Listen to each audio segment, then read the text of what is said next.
let's talk a little bit about the first half of the program. Maybe I'll share with our viewers and listeners that when you and I first were talking about this program and beginning to put ideas together, the thing that was set in the mix was that the Prokofiev D major violin concerto with our concertmaster Ani Bukujian would be on the program. So that was the piece that we started with, or that was given to you. And then the program was built maybe around that, or certainly with that in mind. So why don't you talk a little bit about the first half of the program well, including the Ravel Mother Goose, which actually is on the second half, but the other three pieces on the program. Yeah, absolutely. So like you said, when I heard that Ani was going to be soloing with the Prokofiev First Violin Concerto, that actually sparked like a lot of sort of ideas for this program. First of all, Ani is just an incredible performer, so virtuosic, so just the clarity and passion that she plays with is unbelievable. I've gotten to work with her over the years at San Francisco Ballet, and I've always just admired her playing greatly. So the Prokofiev, it's an interesting concerto. It was not originally a ballet; it was just meant to be a concert concerto. But actually, it has been set as a ballet. So immediately, Ani and I working together in the ballet, Prokofiev First Violin Concerto being a ballet, I was kind of my brain just immediately went to the other ballets. So that was actually some of the inspiration with going with Firebird. And then also Mother Goose Suite, the Ravel. So we're doing sort of the shorter versions of these wonderful ballets, and that was part of the inspiration. So the Prokofiev is dynamic. It's exciting. It also starts with this like it actually in the score it's marked to sort of like dream, like as if in a dream, dreamlike. So it starts with just like a whisper in the violas, and then the violin just comes in with this absolutely enchanting and almost haunting dreamlike melody. And so it unfolds in this like really beautiful, lyrical, mysterious way. But there's also excitement. I mean, Prokofiev is a composer that I always like think of Prokofiev like a brilliant friend of yours that is also like a little bit strange at times. It's just immediately you hear Prokofiev and you're like, this is brilliant, but there's always some things that are just a little unexpected, whether it be like a chord that's a little funny or something or a texture. Also, what makes this concerto unique is that it's quite virtuosic for the orchestra as well.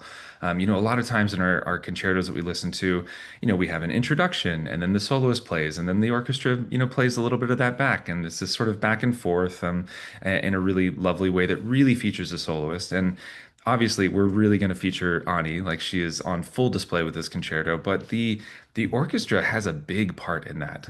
The orchestra, not just from a technical standpoint, but just the colors that the orchestration has with Prokofiev is really interesting. You've got these like wonderful moments with like the tuba, which is not common in a violin concerto for a tuba to have a really, big moment. Or, these. It's just there's so much personality in this concerto, not just for Ani, but for the entire orchestra. So it's everybody's on display, which is really exciting.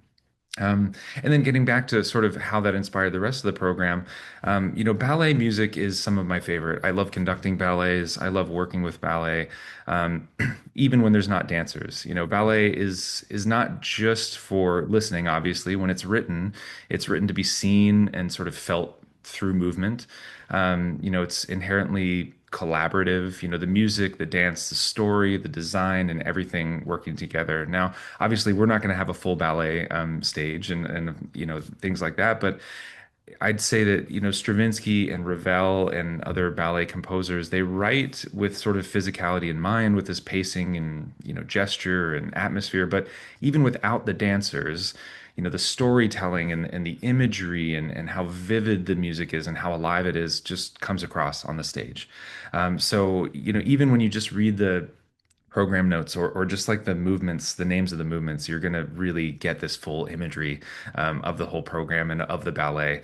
Um, Ravel in particular, I think my favorite part about the Ravel and the Stravinsky together on one half actually is that these pieces were written basically at the same time, but they had very different sort of inspirations and Ravel.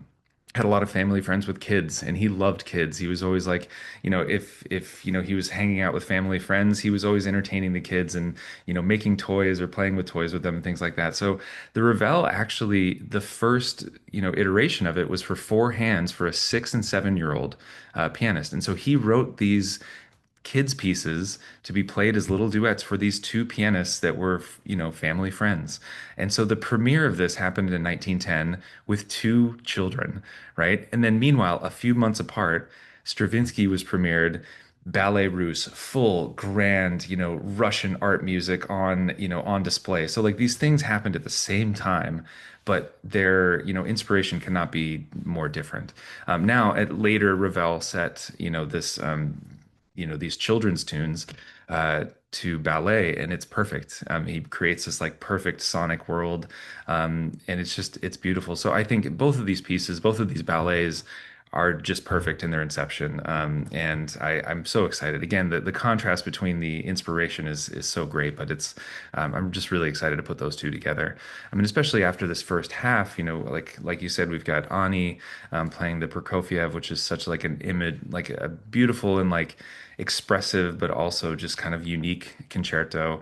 And then, to start the program, we're going to open with Handel's the Overture from Handel's Firework music, and I sort of thought that Fireworks to Firebird would be just sort of a nice progression, end of season, very celebratory.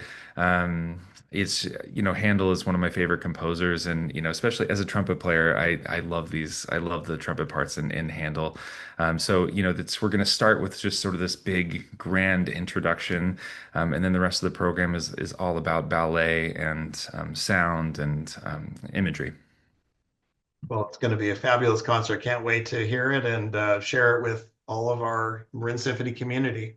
Thank Thank you you. very much, Brad. Thank you so much. Thank you.